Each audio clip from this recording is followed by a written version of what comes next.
Donald Trump is delivering a knockout blow to the climate and the environment, and it's proceeding very quickly.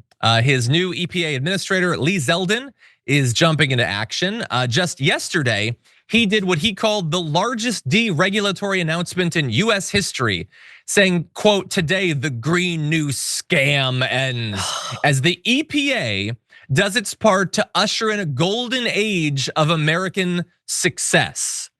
You know, the EPA, that one tiny, weak part of the government that's concerned with businesses doing well. Wait, no, sorry, it's the Environmental Protection Agency. Why is it in charge of making sure that American businesses are unhampered by any safety regulations at all? Who the hell knows, but that's what he's doing. You wanna know how bad what he did on Wednesday is? The head of the Environmental Protection Agency, the top lobbying groups for the automobile, oil, gas, and chemical industries, among others, all applauded his announcements. They're all very happy about it. So what is he doing? Well, it's a lot, so buckle up, everybody. He said that the EPA is gonna unwind more than 24 protections against air and water pollution. It would overturn limits on soot from smokestacks that have been linked to respiratory problems in humans and premature deaths, as well as restrictions on emissions of mercury, a neurotoxin. It would also get rid of the good neighbor rule that requires states to address their own pollution when it's carried by winds into neighboring states. And it would eliminate enforcement efforts that prioritize the protection of poor and minority communities. And then in addition, when the agency creates environmental policy, it will no longer consider the cost to society from wildfires, droughts, storms, and other disasters that might be made worse by pollution connected to that policy. Okay, that's it. I'm kidding. Actually, the worst thing is still to come. So what they're going to be doing is working to erase the EPA's legal authority built up over the course of decades to regulate carbon dioxide and other greenhouse gases by reconsidering decades of science that show global warming is endangering humanity. In his announcement video, he referred to that legal underpinning as, quote, "the holy grail of the climate change religion." Again, he's not the head of commerce. He's not the head of any of that Small Business Administration.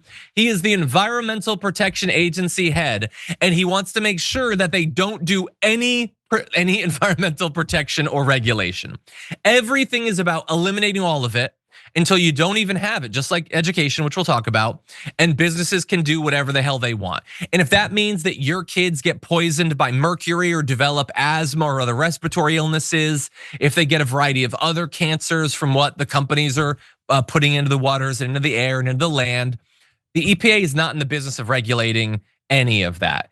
And the only good bit of news here is that as of right now, the announcements do not like have the force of law. It's not like an executive order or whatever even. They do have to have the legal process. But again, we know how that's likely to work. Like the DOJ and all that. There's no inspectors general. There's no independence. They're gonna get this stuff. And Francesca, I know that this is low on people's list of priorities, unfortunately. But this is the sort of thing, it's just like, never allow yourself to be convinced that elections don't matter. Because this is just one of the many, many, many things that none of this would be happening if it had gone the other way. I'm not saying that like Harris would have been the best for the environment ever or whatever, but she wouldn't be doing this. People are gonna get sick. People are going to die as a result of this, likely many of them, okay? And so it's the worst sort of news. There's no way to, I don't know, skirt it. It's just terrible. What do you think? I mean, yeah, I come at it a little bit different than that, meaning I think that Democrats have failed to show in their policies and in their actions, and they've certainly failed to message that they are different enough than Republicans. So they demobilize their base and people don't come out to vote against these clearly atrocious policies. And I totally agree with you. I mean, I have been the one making the case, despite everything that Biden did, especially with Gaza, that it was important to wield a defensive vote because this would happen.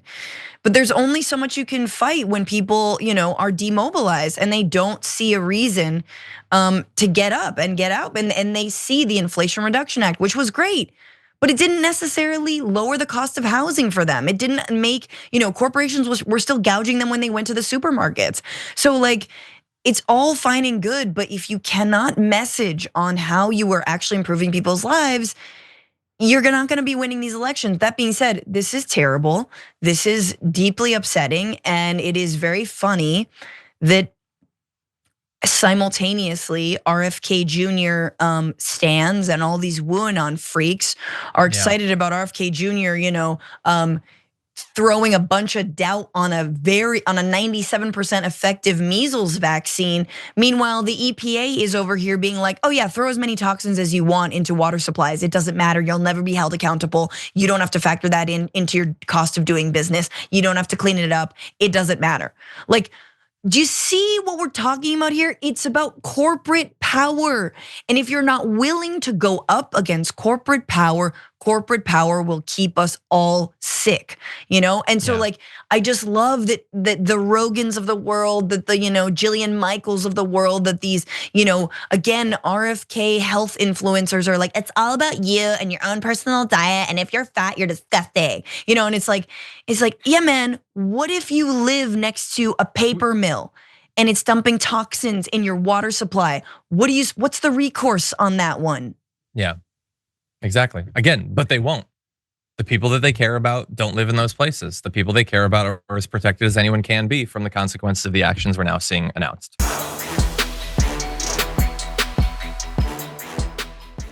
When you click the join button and become a tier 2 member, you get access to all of our weekly top 10 lists. What are you waiting for?